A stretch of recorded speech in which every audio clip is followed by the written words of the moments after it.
de Milhares, em Cariacica. Antônio Carlos da Vitória, de 28 anos, foi preso ontem à noite depois de assaltar um homem no bairro Bandeirante. Apesar de armado, o acusado foi perseguido e preso por populares. A polícia foi acionada e, junto com Antônio, encontrou uma garrucha calibre 22, um relógio de pulso e o dinheiro que haviam sido roubados. Ele foi encaminhado ao DPJ de Campo Grande, onde acabou autuado em flagrante. José Hilton Batista de Oliveira tem 32 anos e foi detido no DPJ de Cariacica porque brigou com a irmã. Seria uma ocorrência das mais simples e todo mundo iria ser liberado. Mas um policial acabou descobrindo que o José Hilton foi condenado a 43 anos de prisão em São Paulo. Ele já havia cumprido 13 anos, estava em liberdade condicional e não poderia deixar o seu estado. O repórter Alex Pandini tem mais informações.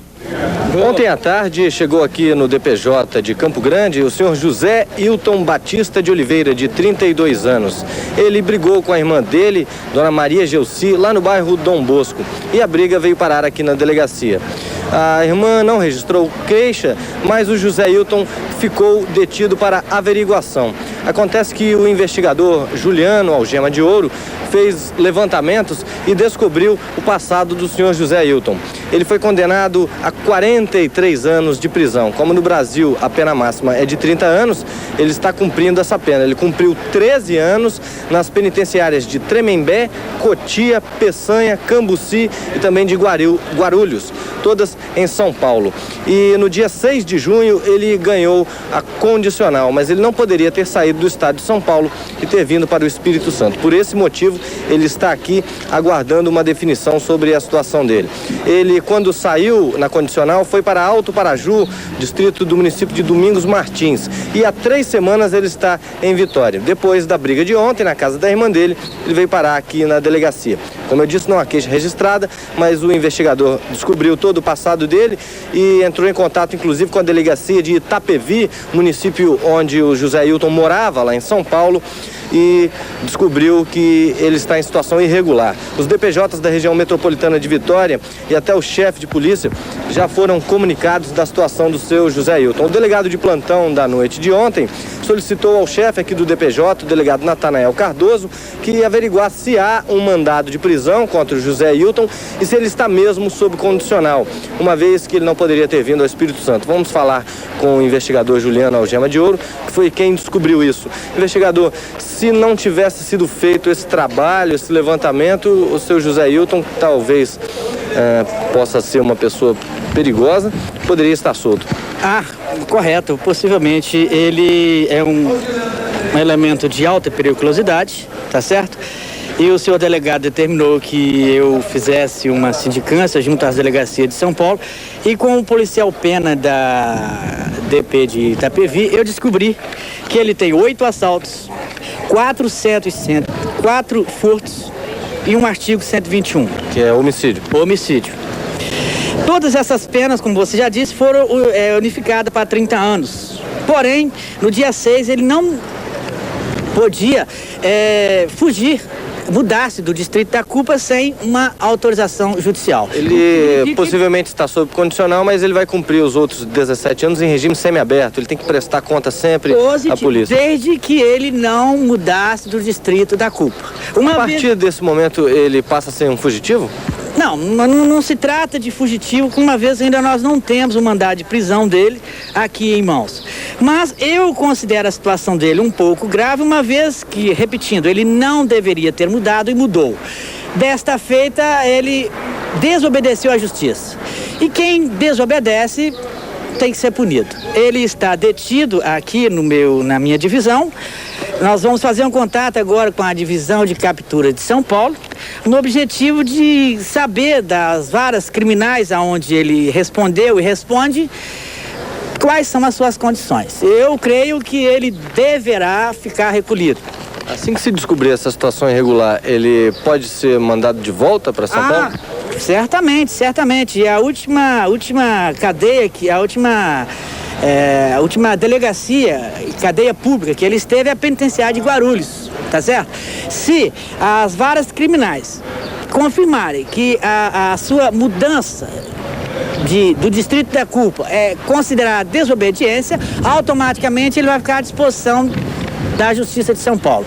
possivelmente deve retornar à penitenciária de Guarulhos. Muito obrigado ao senhor. O senhor José Hilton Batista de Oliveira não quis falar com a imprensa, não quis gravar a entrevista. Vamos às primeiras participações no programa de hoje. Os moradores de Itanguá, em Cariacica, pedem a reforma da escadaria 23 de maio. Moradores de São Francisco, em Cariacica, pedem calçamento para a Rua da Conceição. Betinho, morador de Ataíde, em Vila Velha, pede um orelhão para a Rua Mangabeira. Paula, moradora de Jardim da Penha, em Vitória, pede o carro fumacê e também uma campanha de combate aos mosquitos, principalmente na Rua José Neves Ciprestes. Marcos, morador de Barro Branco, na Serra, reclama da enorme quantidade de cães soltos no Beco 3, causando medo constante aos moradores. Rosilene, moradora de Itanguá, em Cariacica, pede a Shopping Limpe para regularizar a situação junto aos funcionários. A Cristina, moradora de Novo Horizonte, na Serra, pede à Prefeitura para passar a máquina na estrada que liga o bairro à cidade continental. Lenilson, morador da Glória, em Vila Velha, pede um semáforo para a Rua Américo Bernardes, porque depois que a rua foi asfaltada, o número de acidentes aumentou muito. Maria da Penha, moradora de Jardim Limoeiro, na Serra, reclama que o esgoto da escola Altair Maria da Costa está entupido, causando enorme mau cheiro e atrapalhando os alunos de estudarem. Lucineide, moradora de Novo Horizonte, na Serra, pede o carro fumacê, principalmente para a Rua C. Glória, moradora de Barcelona, na Serra, reclama da invasão de ratos na Rua Cachoeiro de Itapimirim. Moradores de Jardim Camburim, em Vitória, pedem policiamento para o bairro. E a Elizabeth, moradora de Vera Cruz, em Cariacica, pede reforma para o Colégio Antônio Esteves. Veja a seguir: polícia recaptura 2 fugitivos do DPJ de Laranjeiras. E homem é preso por estar com uma arma sem registro. Esses assuntos você confere após o intervalo comercial. Vamos a mais participações. A Marisa, de Vila Garrido, em Vila Velha, pede a Teleste a instalação de um orelhão na Rua Júpiter. Darcy, de Vista Mar 2, em Cariacica, pede à Prefeitura a construção da rede de esgoto e o calçamento da Rua Marinho. João Pereira, de Feurrosa, na Serra, diz que o bairro foi invadido pelos mosquitos. Ele pede à Prefeitura que envie o carro fumacê ao bairro urgente. Márcia, de Santo Antônio, em Vitória, pede às autoridades a reforma da delegacia do bairro. Lili, de bairro de Fátima, na Serra, reclama do esgoto entupido na Rua Itapapuana. Daniele, de Alecrim, em Vila Velha, pede para que o carro fumacê passe na Rua Vidal de Negreiros. Morador de Eldorado, na Serra, reclama dos carros que trafegam em alta velocidade na Rua Arinas. Ele pede providências às autoridades. O Wilson, do balneário de Carapebus, na Serra, solicita a Excelsa a colocação de postes e a instalação de iluminação pública no bairro. Um morador de Porto de Santana, em Cariacica, pede mais policiamento para o bairro. Está sendo, segundo ele, alvo de constantes assaltos. Natanael, de Ataíde, em Vila Velha, faz um apelo à polícia para que circule nas ruas Leste e Pitombeira. Jane, do loteamento Cordovil, em Cariacica, pede à Prefeitura a limpeza do valão e a presença do carro fumacê no bairro, que está infestado de mosquitos. E Lourdes, de Paú, em Vila Velha, agradece a produção do programa e a Prefeitura pelo carro fumacê que voltou a circular na Rua Beta. Rapaz é baleado no meio da rua em Vila Velha. Isto aconteceu ontem à noite em uma das ruas do bairro Alecrim. Segundo a polícia, um rapaz chamado Marcos Paulo Peixoto, de 21 anos, deu entrada no hospital evangélico vítima de um tiro nas nádegas. Em depoimento aos policiais que atenderam a ocorrência, Marcos contou que passou perto de 2 homens que discutiam na rua. Um deles atirou e a bala acabou acertando nele. Andar com um revólver sem registro da arma é crime, de acordo com a Lei 9.437, que entrou em vigor no domingo. Mesmo assim, Edson Ribeiro Soares, de 20 anos, insistiu em ficar fora da lei e acabou sendo preso no bairro Itararé, em Vitória. Edson Ribeiro Soares, de 20 anos, solteiro, foi preso na tarde de hoje por policiais militares no bairro Itararé, em Vitória, onde ele mora. Ele foi preso com este revólver, um Schmidt calibre 32. Edson, depois de preso, foi trazido aqui para o DPJ de Vitória, onde foi autuado em flagrante. Mas você não sabia que já estava proibido você andar com arma na cintura, sem porte, sem registro? Sabia. E por que você estava com essa arma? Pra me defender. Defender de quê? Lá defendendo o crime que eu fiz aí, pô. Então que vocês estão ligados disso, vocês já me pegaram já no crime que eu fiz aí, tinha que assinar o homicídio, tem parente, né, cara? Então o cara tem parente, então tem que se defender, ameaçando de morte, tem que se defender. Onde é que você conseguiu esse revólver? Esse revólver eu trouxe da roça. Tem mais ou menos uns 20 dias. Quanto você pagou por esse revólver? Esse revólver foi jogado com o cara lá no negócio que eu levei pra lá. Você já teve preso? no cordão de prato com o escutinho, eu fiz jogo com o cara lá. Já tive preso sim. A última vez que eu tava preso, tava na menor. Pois é, agora nós vamos conversar com o delegado Carlos Nascimento, que foi quem autuou em flagrante o Edson Ribeiro Soares aqui no DPJ de Vitória. Delegado, como é que fica a situação dele agora? Com o advento da Lei 9437, de 20 de fevereiro do corrente ano, o porta-arma, sem autorização da autoridade, sem um documento legal que autorize, passou a ser crime, né? Antigamente, a lei de contravenção penal não previa como crime, agora passou a ser crime. Então, ele pode responder por uma pena até 2 anos de detenção. Porém, ele tem direito a uma fiança porque assim previu o legislador. Só que, todavia, quando o juiz sentenciar, se ele for condenado, se assim o juiz entender, ele poderá ir para o cárcere. Assim dispõe a nova legislação. Também, aqueles casos em que o indivíduo for apanhado com arma privativa das Forças Armadas, ele poderá ser enquadrado na lei, porém de forma diferente, né? Porque nesses casos aí ele não tem direito à fiança, já fica recolhido de plano. No caso do Edson aqui, ele vai ser liberado ou ele vai ficar preso? Ele vai ser liberado após ter pago uma fiança, né? Estipulada pela autoridade policial, e vai ser liberado porque a legislação assim prevê. Nesse caso ele vai pagar uma fiança de R$400? Exatamente. A fiança é arbitrada de acordo com a capacidade econômica do infrator penal. Na opinião do senhor, o que mudou com essa lei?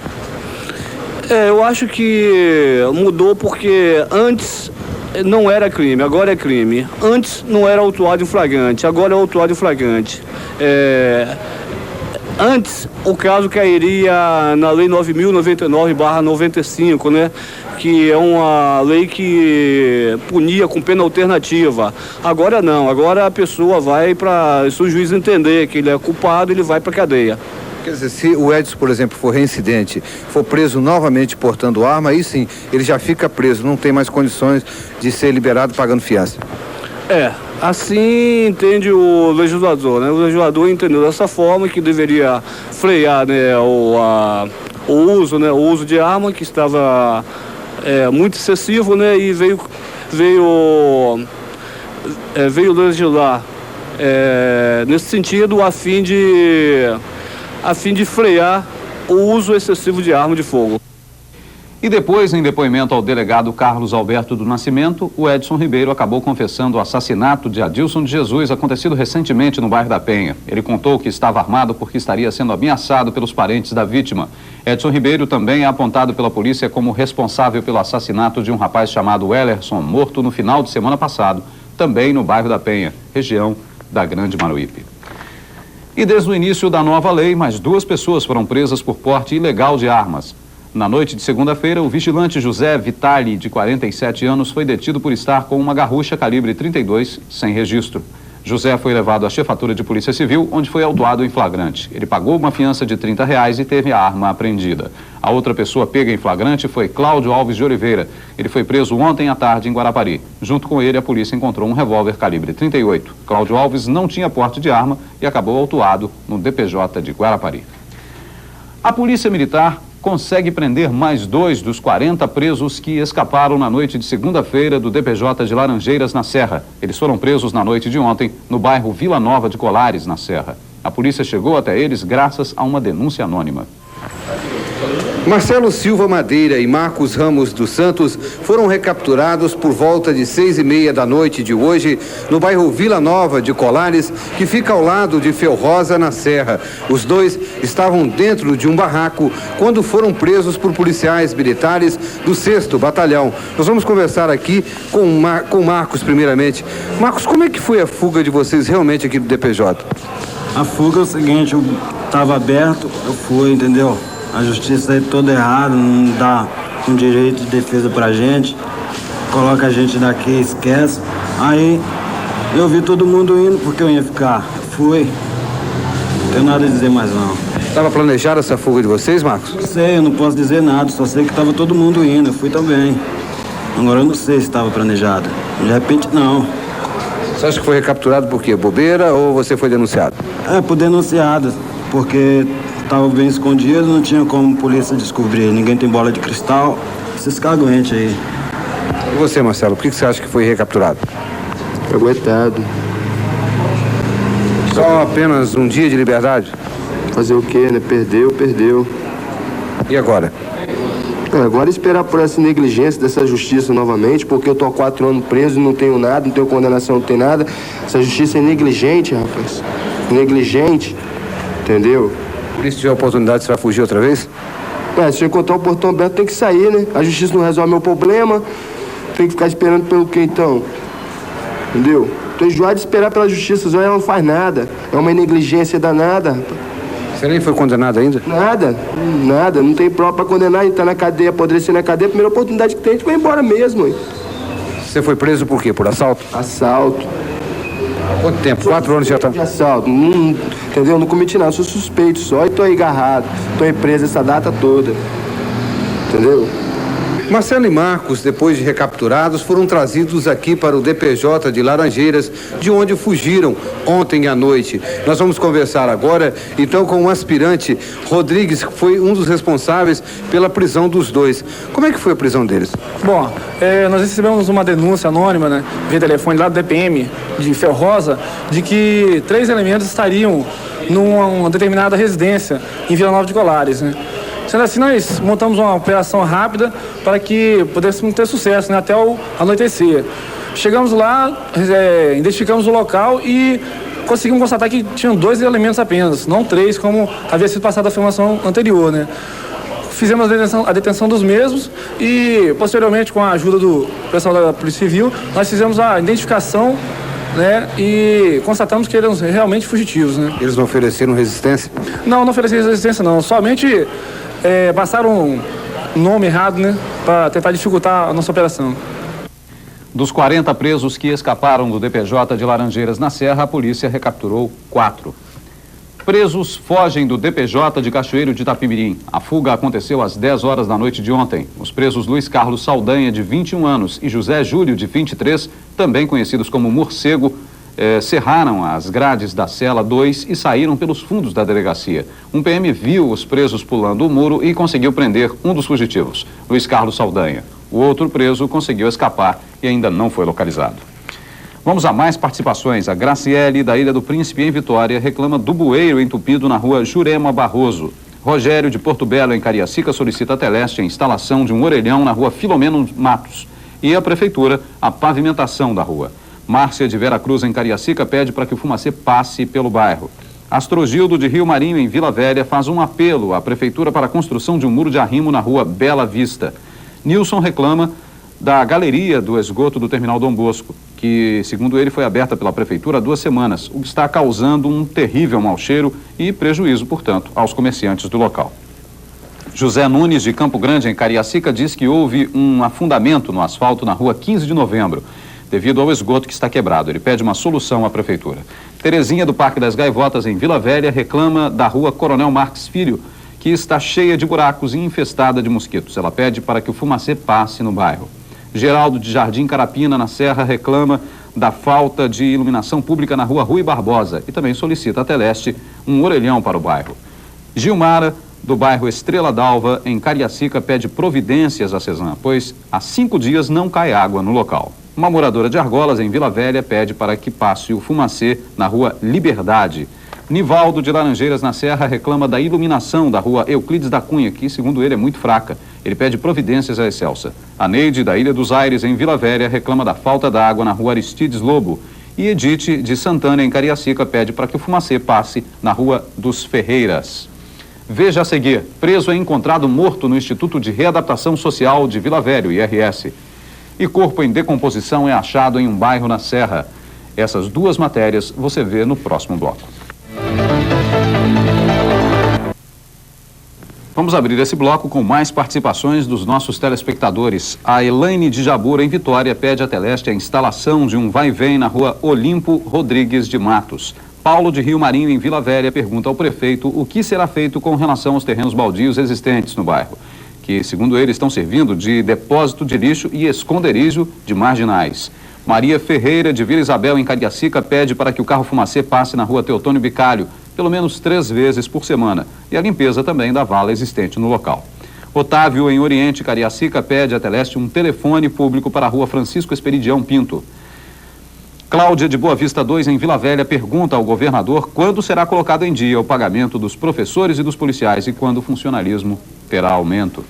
Marina, de Itapimirim, em Cariacica, diz que teve a sua casa invadida e seus móveis todos quebrados por um rapaz doente mental de aproximadamente 28 anos, morador do bairro.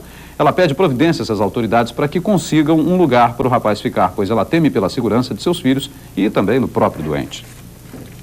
José Gonçalves, de Jaburuna, em Vila Velha, reclama que há 20 dias não cai água no bairro.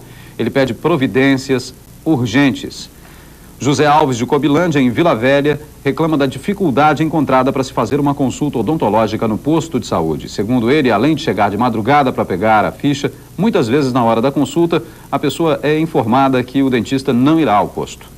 Carlos Magno, do Parque das Gaivotas, em Vila Velha, pede à prefeitura a limpeza da rua principal e pergunta por onde anda a polícia interativa, que não é vista no bairro. Um morador de Itacibá, em Cariacica, agradece a produção do programa e a prefeitura pelo fumacê que voltou a circular no bairro. Bairro de Itacibá, em Cariacica. Ex-funcionária da prefeitura de Vila Velha pergunta ao prefeito quando os demitidos serão pagos. E a Cláudia, de Nova Carapina, na Serra, pede o auxílio do prefeito para os moradores da rua São Lourenço, que ficaram muito prejudicados com as últimas chuvas. Acidente deixa caminhoneiro ferido. O acidente aconteceu hoje de madrugada na altura do quilômetro 221 em Fundão. O caminhão Mercedes-Benz placas BT 4262 vinha de Teixeira de Freitas, na Bahia, com destino ao Rio de Janeiro, quando perdeu a direção e tombou na pista. O motorista, Gilmar Nascimento, ficou preso entre as ferragens e teve que ser socorrido pelo Corpo de Bombeiros. Ele foi levado para o Hospital Dório Silva, onde continua internado. O submundo do crime tem nos revelado situações estarrecedoras. Ontem à tarde, mais uma dessas cenas chocantes foram registradas pelas câmeras do programa Na Mira do Repórter. No bairro Palmeiras, na Serra, populares encontraram um corpo em decomposição. O corpo é de um homem que provavelmente foi baleado, já que havia um orifício na testa. Vamos ver a reportagem com Neti Façanha. O corpo foi localizado aqui no loteamento Palmeiras, na Serra, por policiais da viatura 719. Nós vamos conversar aqui com o tenente Rodrigues, que esteve aqui dentro da mata onde o corpo foi localizado. Não é isso mesmo, tenente? Isso mesmo.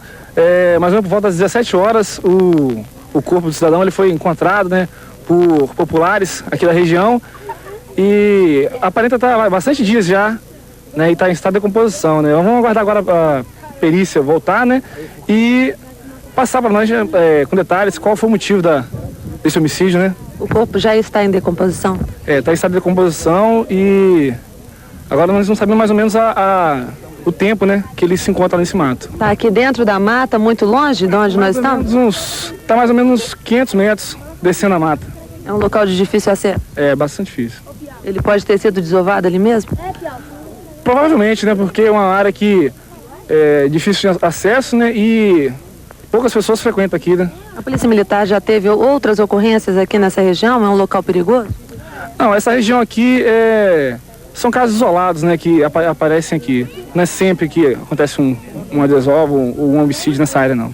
Como o local é de difícil acesso, fica complicado para a gente ir lá sem o acompanhamento dos policiais. Então nós vamos esperar que a investigação seja feita no local onde o corpo foi encontrado para saber mais a respeito de um possível homicídio, segundo acredita a Polícia Militar nessa região. A localização do cadáver fez com que muitos moradores da região saíssem de casa para ver de perto o que aconteceu. O corpo foi trazido com muita dificuldade pelos funcionários da funerária. O homem negro, forte, aparentando 30 anos, estava usando calça jeans clara com listas nas pernas, sapato preto e camisa branca com estampas pretas. Com o corpo foi encontrada uma carteira sem documentos. Devido ao adiantado estado de decomposição, a perícia não conseguiu identificar a causa da morte no local. As primeiras informações davam conta de que o homem estava morto há pelo menos 5 dias. E até o início da manhã, o corpo não havia sido identificado oficialmente, mas uma mulher apareceu no DML e disse que a vítima era primo dela e que a família é de Ecoporanga. Eles devem vir a Vitória na tarde de hoje para fazer o reconhecimento. Preso é encontrado enforcado em uma grade no Instituto de Readaptação Social de Vila Velha, o IRS. A direção do presídio acredita que ele tenha sido assassinado. Samuel Rodrigues, de 25 anos, estava preso no IRS desde agosto deste ano. Vamos ver a matéria com o Joel Vieira. O preso Samuel Rodrigues foi encontrado pelos agentes de presídios pendurado por uma corda amarrada na grade de uma galeria que se encontra desativada no interior do IRS. Samuel tinha 25 anos de idade e era homicida. Samuel Rodrigues foi preso em 1993 em Barra de São Francisco e fugiu em 94. Em 95, Samuel foi recapturado e levado para o DPJ de Colatina. Samuel Rodrigues estava no IRS desde o dia 20 de agosto desse ano. A direção do IRS descarta a hipótese de suicídio e acredita que o preso possa ter sido assassinado por 2 ou 3 colegas de presídio. Pela posição do corpo, pelas lesões que ele possui nas costas, nas pernas, tudo indica que ele foi morto. O senhor ouviu os agentes que estavam de plantão. Qual a conclusão que o senhor chegou até agora? Olha, os agentes, na verdade, não adiantaram muita coisa, não perceberam nada, até porque eles têm um certo receio de se envolver com os internos e ficar mal perante a comunidade carcerária daqui. Isso é um problema que nós estamos combatendo já, tentando prepará-los, que eles estão numa profissão de risco, e só que eles não assumem o risco da profissão que eles exercem. Na verdade, muitos deles têm pouco tempo também de contrato e foram incorporados e possivelmente não tiveram assim, uma preparação profissional suficiente para encarar a realidade do IRS. E nós estamos já programando, já, inclusive, algumas palestras, algumas instruções para eles aqui, chamando de vez em quando a atenção, corrigindo algumas rotas que nós estamos observando aqui, de modo que eles se conscientizem, né? De que da profissão ou ficam ou larga, porque se observa que eles procuram não se envolver. E essa morte é um fato até lamentável. E fato lamentável porque as circunstâncias que ela ocorreram, tudo indica que houve uma certa facilidade em levar o cidadão lá para trás do presídio no horário que não deveria ter sido levado, que já deveria estar todos recolhidos, e ele foi arrastado e foi enforcado. Ele foi morto por quem e que horas que aconteceu este crime? O por quem aí fica um pouco difícil de falar, porque inclusive a comunidade carcerária também vai se negar. Nós já estamos adotando algumas providências, já encaminhamos os agentes para o DPJ de Vila Velha, depois ouvimos aqui preliminarmente para informarmos ao secretário de Cidadania, de Justiça e Cidadania, e deveremos encaminhar ainda hoje alguns internos que estavam mais ou menos próximos do local do fato, os internos que estão recolhidos numa cela de segurança por sofrerem risco na galeria. Esses internos deverão ser ouvidos ainda hoje e se alguém tem alguma coisa, ou se alguém viu ou percebeu alguma coisa, certamente foram esses internos, porque os agentes não viram nada e não ouviram nada. Não houve falha, né? Já que os presos saíram das celas, cometeram um crime e retornaram e acabou ninguém vendo isso. Isso o delegado vai apurar, mas tudo indica que no intervalo entre a refeição e o trancamento da galeria, eles saíram e se recolheram posteriormente uma meia hora ou uma hora depois de cometer o fato. Possivelmente esse fato se deu entre 6h30 e 8 horas da noite, por aí assim. Não foi muito mais do que depois que quando o exame de corpo de delito deverá comprovar o provável horário do óbito. Mas, na verdade, tanto Samuel quanto quem possivelmente praticou deveria estar nesse horário na galeria e não na galeria externa, porque nós temos alguns presos que residem na galeria externa, são os presos chamados presos de convênio. E na passagem do refeitório para as galerias, não foi percebido que esses 3 passaram com Samuel, 2 ou 3 passaram com Samuel, que não deveria ter passado. Deve passar para cá, para a galeria de convênio, apenas aqueles de convênio. E os agentes certamente fecharam a galeria por volta de 20, 30 da noite e não perceberam que algum interno de outra ala passou para a ala de cá sem problema, que os portões aqui são trancados por volta de 20, 30, isso após refeições, após atividade noturna, alguma atividade de refeitório, assim, tem o horário para fechar a galeria, 20, 30. Segundo os agentes, foram fechados nesse horário, só que na passagem da galeria, na passagem para a galeria onde ficam os internos de convênio, algumas pessoas que não deveriam passar, passaram. Em 30 dias é o segundo assassinato que acontece. Primeiro foi Nego Rose e agora é o Samuel. O que está acontecendo? O que está acontecendo aqui é o seguinte, é que a gente observa que os princípios elementares de sistema carcerário não foram observados por administrações anteriores. Está nos acarretando alguns problemas hoje de ordem, inclusive, para tentar disciplinar a casa.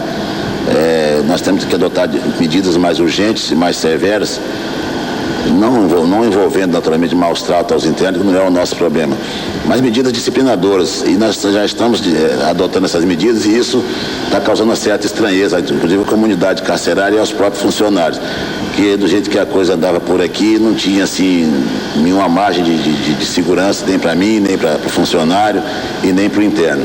O senhor acredita então que as mortes que estão acontecendo aqui no Instituto sejam uma reação à disciplina que está sendo imposta aos presidiários? Seria isso? Eu acredito que não, porque eu não cortei nada dos internos ainda, inclusive estão do mesmo jeito que eles estavam. Só que agora tem uma certa disciplina, por exemplo, aquilo que pode ter na galeria, na cela, aquilo que não pode ter, horário de alimentação, todos têm que descer para alimentação, antigamente alguns ficavam dormindo, na hora da contagem de presos, todos têm que estar no pátio, antes o cara não descia, eu falava que não ia. Uma série de regalias que foram dadas que não levam resultado nenhum, a readaptação nem a reeducação. Já que o nosso propósito, conforme você bem falou, aqui é exatamente reeducar o cidadão que tem uma dívida social, a gente tem que se preservar e tentar fazer isso aí. Vamos a mais participações. O Edilson, morador de Santa Rosa, em Cariacica, pede um orelhão para a Rua C. Pedro Alves, morador de Viana, reclama que os ônibus que ligam o município ao terminal de Itacibá circulam sempre superlotados, revoltando os usuários. Sandra, moradora da Ilha do Príncipe, em Vitória, ligou novamente para pedir iluminação para a quadra do bairro, que serve também de passagem para os moradores. Uma moradora de Divinópolis, na Serra, pede que a prefeitura olhe mais pelo bairro e manda, pelo menos, limpar as ruas. Odete, moradora de Jardim Carapina, na Serra, pede o carro fumacê. Maria do Carmo, moradora de Vale dos Reis, em Cariacica, pede policiamento para o bairro. Reginaldo, morador de Eldorado, na Serra, reclama da invasão de ratos na rua Itapecuru. O João Francisco, morador de Taquari, em Cariacica, pede que seja destinado um guarda de trânsito melhor para o bairro, porque os carros mal estacionados lá causam acidentes constantemente. Dolores, moradora de Vila Nova de Colares, na Serra, reclama da falta d'água no bairro e da dificuldade de se manter contato com a CESAM pelo telefone 195. Lovel, morador de São Torquato, em Vila Velha, agradece ao programa e à prefeitura porque teve atendido o seu pedido de tapar os buracos da praça do bairro e aproveita para pedir à prefeitura para tapar um buraco no cruzamento próximo à estação ferroviária.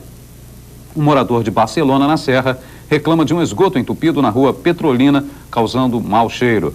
Rosileia, moradora de Jardim Carapina, na Serra, reclama da falta d'água na rua Cachoeiro de Itapimirim.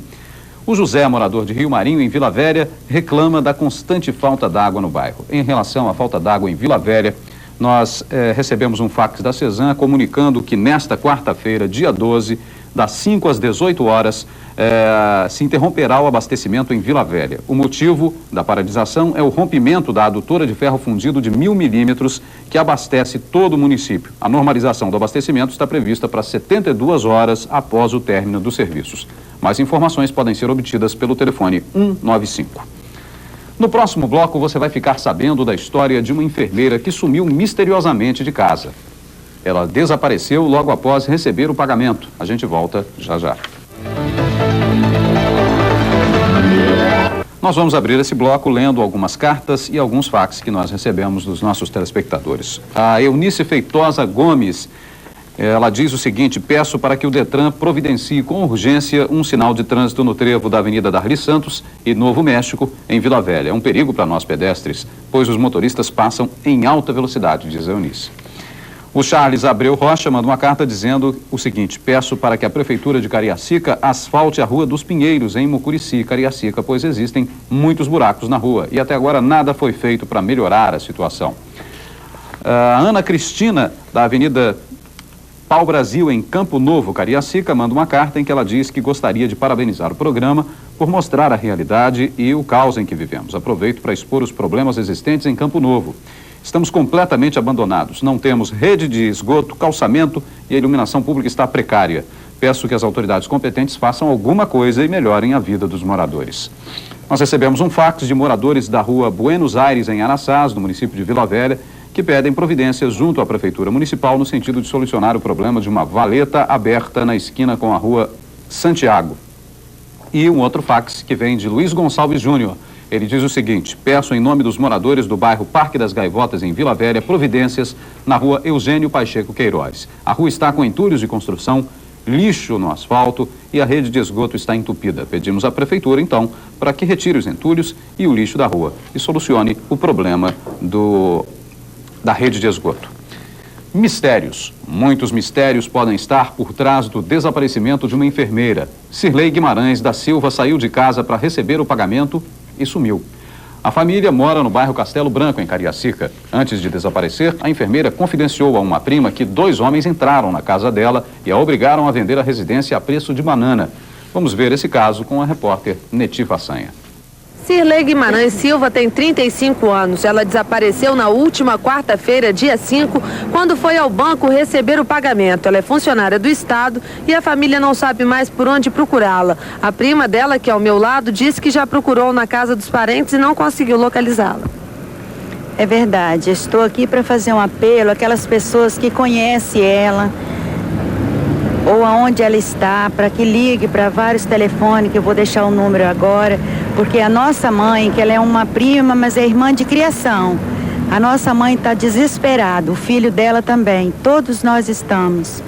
E o telefone, alguém pode ligar 223-5307 ou também 341-1915. Tem outro 326-4115. Qualquer desses telefones entrar em contato com a gente, por favor. Agora você me disse que ela não teria motivo para sair de casa. O que você acha que pode ter acontecido com a sua prima? A gente não sabe o que pode ter acontecido com ela, porque ela é uma pessoa maravilhosa. No bairro que ela mora já há 9 anos, como enfermeira, todos gostam muito dela, uma pessoa muito caridosa. A gente não está sabendo. Simplesmente uma ameaça que ela teve dentro da casa dela uns dias atrás, que entrou 2 homens, no caso, encapuçados, e disse para ela que ela vendesse a casa dela por preço de banana, assim ela me disse para mim, e desaparecesse, senão eles iam voltar e matar ela. Então ela entrou em pânico, ofereceu a casa dela para um senhor que é barbeiro, conhecido há muito tempo, senhor Peixoto. Inclusive ele disse que compraria, que fazia o pagamento no dia 16 deste. Só que ela sumindo, a gente não sabe mais o que pensar.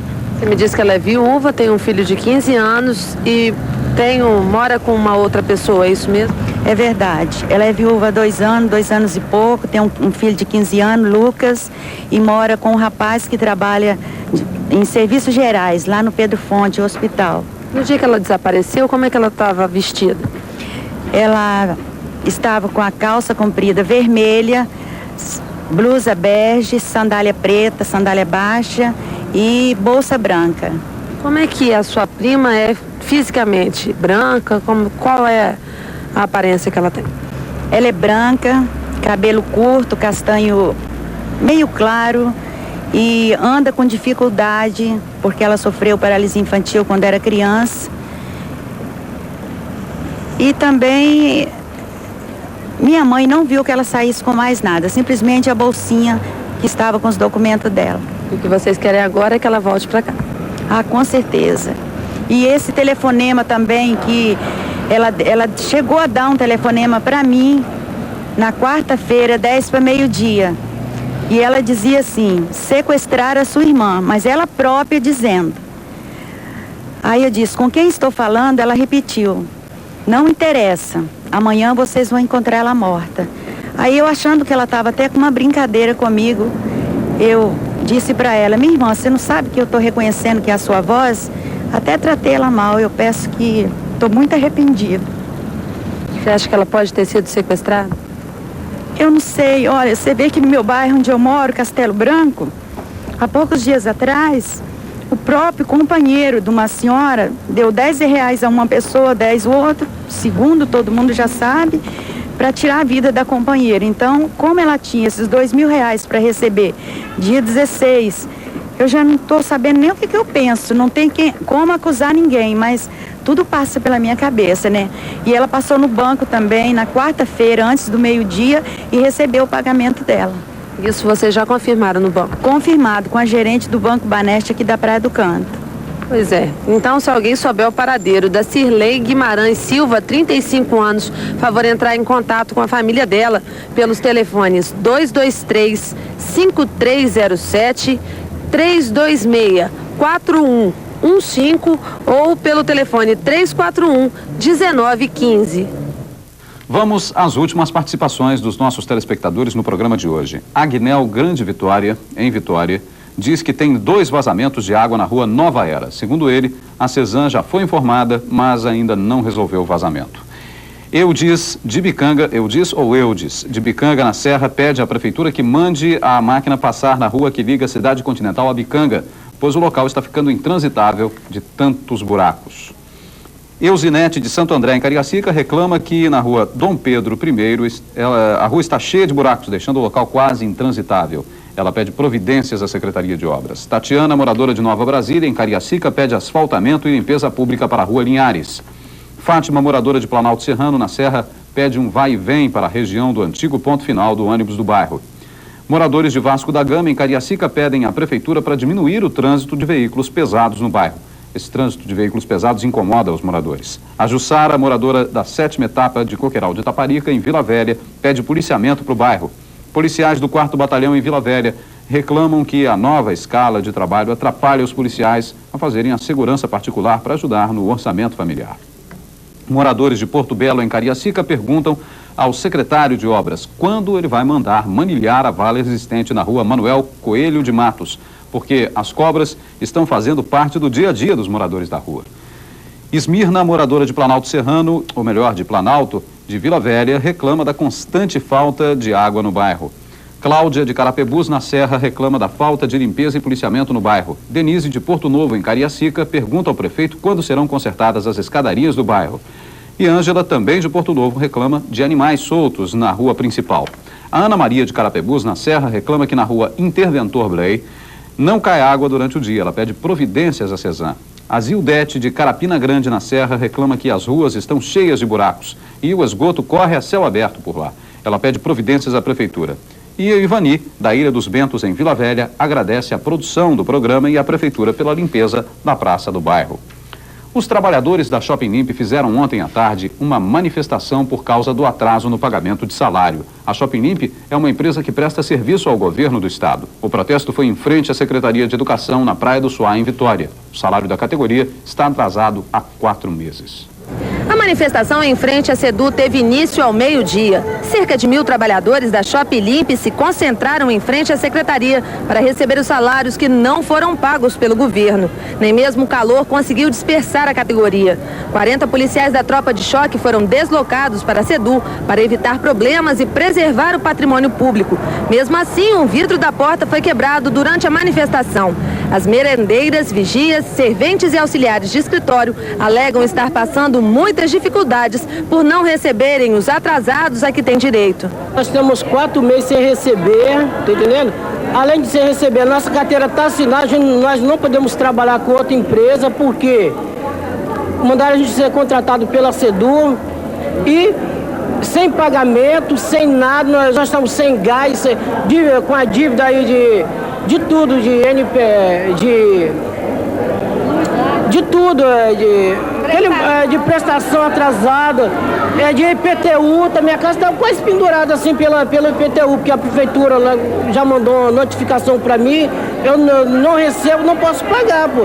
Eu não tenho dinheiro para pagar aluguel, a mulher já pediu a minha casa, eu tive que ir lá no Espírito Santo, na rádio, pedir para que eles me ajudassem, pelo amor de Deus, para que eu ganhasse alguma alimentação para meus filhos. Meu marido é doente, tem problema de coração, tem problema de pressão alta, não pode quase trabalhar. Então, é um problema muito sério.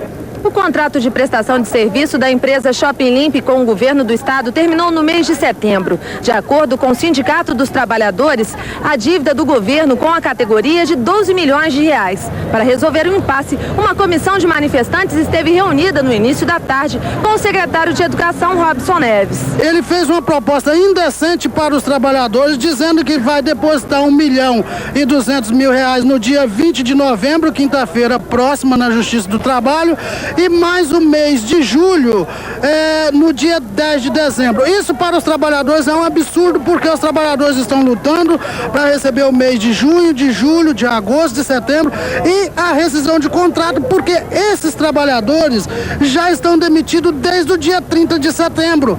Então nós não podemos estar discutindo aqui depósito de julho, depósito de junho. Temos que estar discutindo para resolver o problema desses trabalhadores. Vim com uma proposta indecente dessa, é um absurdo, e os trabalhadores não aceitaram. Nós estamos chegando ao final de mais uma edição do programa Na Mira do Repórter. Você vai assistir agora ao Canal 10. No programa de hoje, o Canal 10 vai falar sobre uma prática criminosa que está ocorrendo constantemente no Espírito Santo. Aliás, em todo o Brasil. O assalto a banco. Este ano já foram registrados mais de 100 assaltos a banco no estado. A gente aqui da Mira do Repórter já noticiou vários desses assaltos. E agora o Canal 10 vai discutir o que fazer. Os convidados da jornalista Cristina Abelha são os representantes dos bancos e dos bancários. A gente vai ficando por aqui. Uma boa tarde e até amanhã.